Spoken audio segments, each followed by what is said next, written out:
শরদিন্দু বন্দ্যোপাধ্যায়ের বিখ্যাত গোয়েন্দা চরিত্র ব্যোমকেশ বক্সীর ঠিকানা ছিল 66 হ্যারিসন রোড।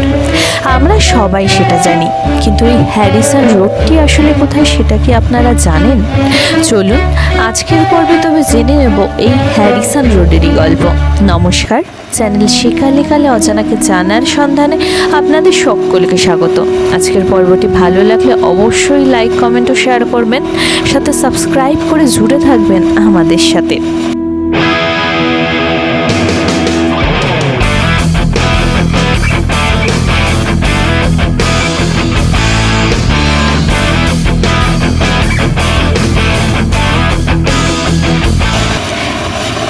চলুন ফিরে যাওয়া যাক ইংরেজি 1889 সালে। সৌধময় কলকাতাকে কেন্দ্র করেছিল ইংরেজরা।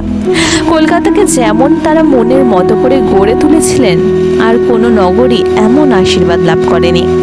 কলকাতা বাংলা সহ সমগ্র ভারতবর্ষের রাজধানী ছিল 1911 সাল পর্যন্ত। মুসলমান নবাবরাও কলকাতার অনেক সুখ্যাতি করতেন।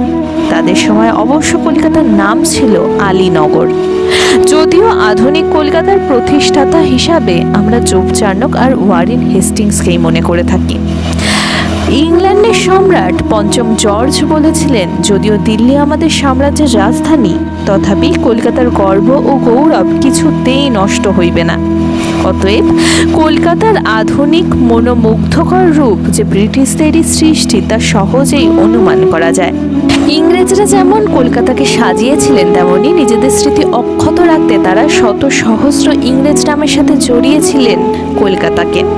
হেস্টিংস, কর্নওয়ালিস, ওয়েলেসলি এমন কিছু বিখ্যাত নাম ছাড়াও কিন্তু কিছু অজ্ঞাত কুলশীল ইংরেজের নামেও তৈরি হয়েছিল রাস্তাঘাট। হ্যারিসন রোড শেষ পর্যায়ের এক ইংরেজ নামাঙ্কিত রাজপথ, যা যোগাযোগ রক্ষা করে চলেছে পশ্চিমবঙ্গের দুটি বিখ্যাত স্টেশনের মধ্যে, হাওড়া ও শিয়ালদা, যার বর্তমান নাম মহাত্মা গান্ধী রোড। এখন প্রশ্ন হলো, কে এই হ্যারিসন সাহেব? স্যার হেনরি লেল্যান্ড হ্যারিসন ছিলেন সে যুগের একজন কড়া আইএস অফিসার। রেভারেন্ড হার্টহুডের পুত্র ছিলেন হেনরি হ্যারিসন। তিনি শিক্ষা পেয়েছিলেন ওয়েস্টমিনিস্টার এবং অক্সফোর্ডের ক্রাইস্ট চার্চ কলেজে।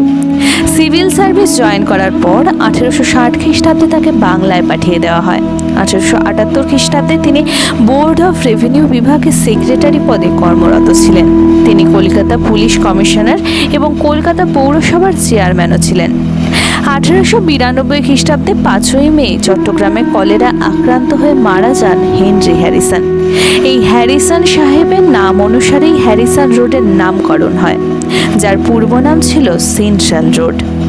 কলকাতা পুরসভার চেয়ারম্যান হওয়ার সুবাদে তিনি রাস্তাটির পূর্ববর্তী নাম বদলে নিজের নামে নাম দেন।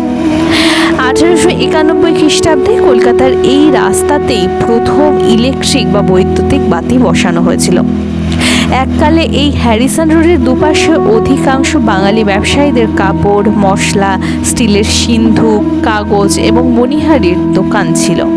GC Laha, Nilmoni Dutta and company, Mahendralal Dutta, Nabin pharmacy, Bholanath paper house, Bengal waterproof company limited প্রভৃতি বিখ্যাত দোকানগুলি হ্যারিসন রোডের অন্যতম আকর্ষণ ছিল। হিন্দু সৎকার সমিতি, ইয়াং মেন্স খ্রিস্টান অ্যাসোসিয়েশন এবং শিখেদের গুরুদ্বারাও এই হ্যারিসন রোডেই ছিল। এই হ্যারিসন রোডের পাশেই দুটি বিখ্যাত কলেজ অবস্থিত, সুরেন্দ্রনাথ কলেজ, যার পূর্ববর্তী নাম ছিল রিপন কলেজ, এবং বঙ্গবাসী কলেজ। এই রোডের দুটি শোভাযাত্রা খুবই বিখ্যাত। দার্জিলিং থেকে দেশবন্ধু চিত্তরঞ্জন দাসের শবদেহ কলকাতায় পৌঁছালে এই পথেই হয়েছিল তার অন্তিম যাত্রা। অন্য শোভাযাত্রাটি মতিলাল নেহেরুর সভাপতিত্বে কংগ্রেসের শোভাযাত্রা ছিল। এই শোভাযাত্রায় জেনারেল অফিসার কমান্ডিং ছিলেন স্বয়ং শ্রী সুভাষ চন্দ্র বসু। এমনই নানান ইতিহাস বয়ে বেড়াচ্ছে এই হ্যারিসন রোড। কলকাতার ইতিহাসের এমন আরও তথ্য জানতে সাবস্ক্রাইব করুন আমাদের চ্যানেলে। সবাই খুব ভালো থাকবেন। আজ তবে আসি, ধন্যবাদ।